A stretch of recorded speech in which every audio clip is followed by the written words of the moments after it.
I'm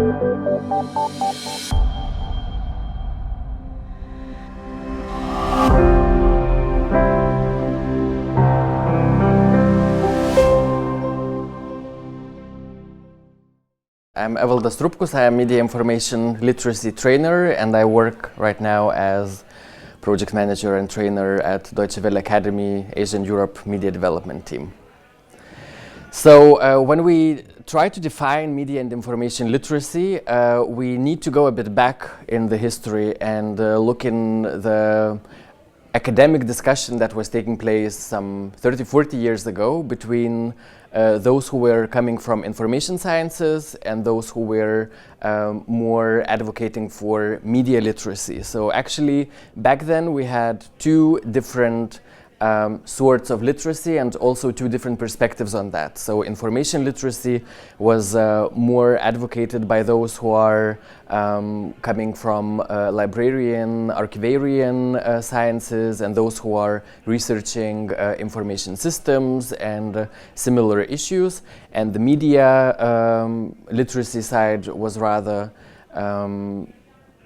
the people who are working directly and more practically with media products and also different ways of conceiving information. So, however, at some point it got obvious that this division doesn't work anymore, and that's why UNESCO proposed a so-called composite concept of media and information literacy.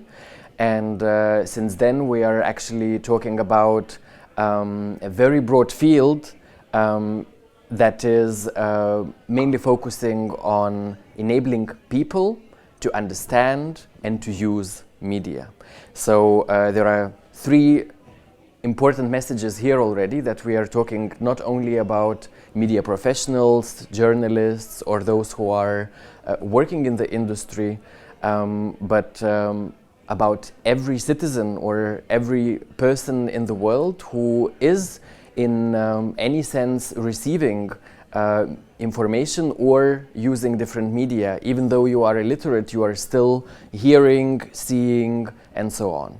So this is one important thing that we should all have in mind while we are talking about media and information literacy, because it actually meets everyone. On the other hand, we are also talking about understanding and using media. So it means that here we are talking about a set of skills, of competences that should be also then educated and must be gained somehow. That's why UNESCO composite concept actually encompasses so many different topics. It starts from basic literacy, because of course some particular media like books or advertisement which is written, or also other pieces like theater or cinema. For all of that you need basic literacy. You need to be able maybe to read or to at least to understand the language, because not everything is in the language that we speak.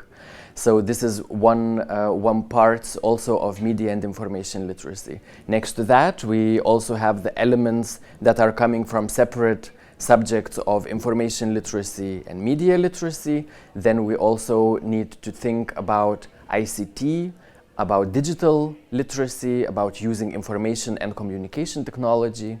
Then by that, we also encompass any different type of literacy that meets a particular area or particular media. So for example, books or cinema or theater, anything that we consider as media. So for each of that, we also need to be able to understand what is happening, and maybe also to be able to differentiate if this is only something artistic or this is a message that I should take to my heart very dearly. So here we also talk about internet safety, which is of course nowadays quite an important aspect.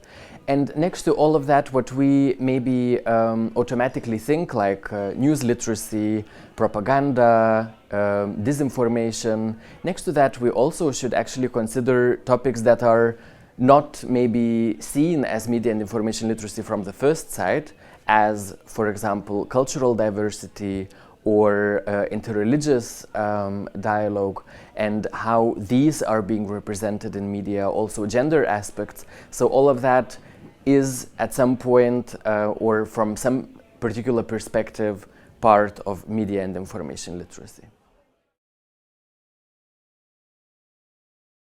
Well, I see youth work as mainly basing its work on non-formal education principles, and here is the word education, which I think automatically speaks to media and information literacy skills, so these need to be educated.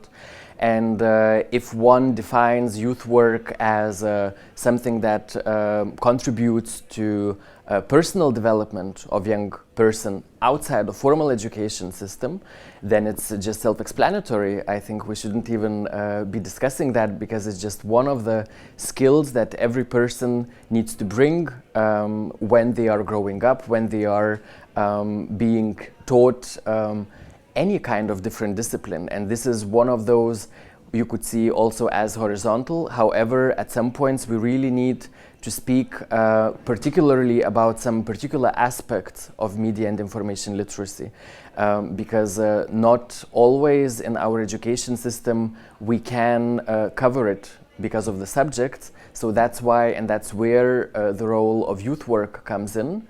I also always, when I see youth work, I see also the benefits that open youth work offers us. So it means that this is one of the channels how to reach out to people who are outside the formal education system. So here is a huge role because normally we are here also talking about people who are socio-economically disadvantaged. And these are actually also, many researchers will tell you that these are the groups that are in the target of most of the disinformation campaigns, or also the targets of extremism and radicalization.